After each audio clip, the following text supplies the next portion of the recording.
Danes živimo v svetu, kjer direktorji vozijo velike Mercedese, tajnice nove Audije, ljubitelji narave električne hibride in uničevalci narave dizel Volkswagna.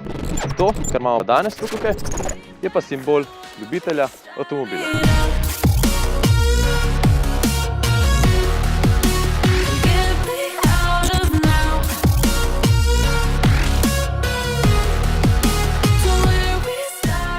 Davnega leta 2015 sem na tem parkirišču v Godoviču, na teh tlakovcih, spoznal tole zverino.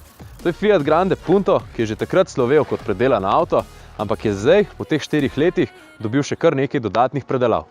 Takrat priljubljeno nastavljivo vzmetenje je zdaj zamenil tako imenovan Custom Air Ride, oziroma po slovensko po meri izdelane nastavljive zračne blazine. To pomeni, da se s pritiskom na gumb avto dvigne ali pa spusti. Namesto originalnih 17-colskih platišč ima zdaj nameščena prav tako 17-colska podjetja Japan Racing. Izgleda strupeno. Na to barvo top. Edin tle vzadi se mi zdi, da so malo postran, no. Camber oziroma v pomenu naklon pomeni, da so kolesa zakrivljena navzven, kar pa vpliva na samo vožnjo, oprijem in seveda vizualen izgled. Iskreno, imam glede camberja tako malo mešane občutke. Po eni strani mi je ful všeč, ker je tako neobičajno, pa ne vsakdanje, po drugi strani pa ne vem, no, kako se tebi zdi? Napiš dol v komentar svoje mnenje. Poleg novih zanimivih gum pa ima ta Grande Punto tudi nove Abarth odbijače, ima dodatno zamenjane zadnje luči, ki so iz Punta Evo, in pa volan oblečen v Alcantaro in karbon. Zdaj nazadnje, ko sem snemal klele pod pokrovom motorja, me je pričakala ena taka lepa italijanska zastava na pokrovu, ampak danes in žal ni več. Tako da, v bistvu, boš da se usedem tjale na sedež, kjer me pa baje čaka ta pravo presenečenje. Zdaj nazadnje, ko sem peljal tale avto, sem povedal, da ima v spredi 1,9 litrski motor, ki proizvede bremze ful dobro dela, zato sem se zdajle malo ustrašil. Zdaj nazadnje, ko sem peljal tale avto, sem povedal, da ima tamle v spredi 1,9 litrski motor, ki proizvede 131 konjskih moči in da je to čisto dovolj, pa bla bla bla te stvari, a ne. No, ampak od takrat je bil avto deležen še dodatnih predelav in zdaj proizvede absolutno neverjetnih 160 konjskih moči. 160! Stari. Ne, ampak brez zajebancije, brez sarkazma se teh dodatnih 30 konjev dejansko pozna. Zdaj, ko ima tole zračno vzmetenje, se mi zdi veliko bolj mehak, no. Lepo se drži ceste, nič ne škripa, nič ne poka. Mogoče zato, ker je ful dvignan otal, 3 cm. Da vidimo, tlele ravnina se odpre. Ok, preteral novo, ampak tole je bilo zelo hitro pospeševanje. Skoraj kot v Mercedesu C63 AMG. Ne, novo pretiraval, ampak gre. Za vsakodnevno vožnjo je tole vrh glave. Še vedno ima rdeče varnostne pasove, ki mimogrede izgledajo čisto strupeno. Še vedno ima 10-palčni tablični računalnik. Še vedno je mečka neudoben, še vedno zelo zabaven za voziti. Ful sem vesel, da spet sedim v tem avtu, ki mi nekako vrne spomine na začetek pospeška. Alen, lastnik tega avtomobila, je bil tudi ta prvi v bistvu, ko smo takole sodelovali, da smo postelili njegov avto. In je ful dobro, da ima še vedno ta avto, tako skrbi zanj, kljub nekaterim kritikam pa negativnim besedam, ampak dejansko ima avto zase in ga rihta po njegovem okusu.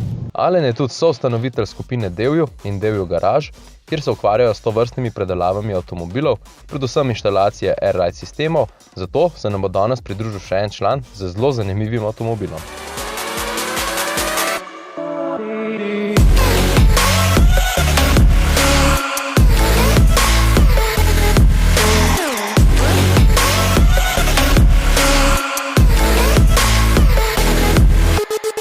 No, tole je pa Volkswagen Golf 4. generacije in glede na oznako tamle zadaj gre za športni GTI model.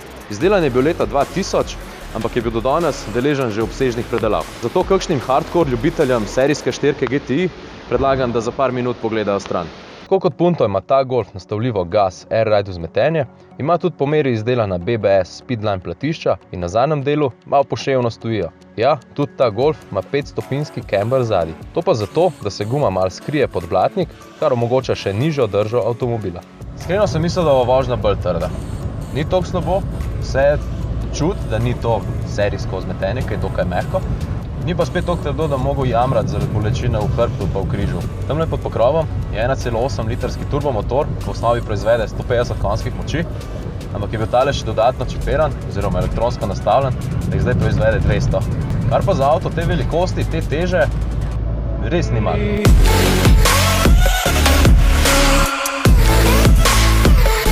na to, da imajo zadnja kolesa nekje 5,5 stopinj naklona, sem mislil, da bo to mogoče tako, kaj plesal, kaj se, ne vem, nisem vedel, kaj ne pričakujem, ampak dejansko je praktično isto. Zdaj nismo glih na dirkališču, da bi lahko sprobal razliko med originalnim pa med tem, kako se drži v ovinkih, ampak za vsakdanjo vožnjo je tole čisto v redu.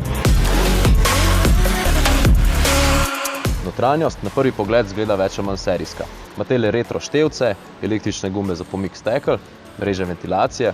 No, tlele malo nižji, pa zdaj na novo nameščen tablični računalnik za malo modernejšo izbiro muzike.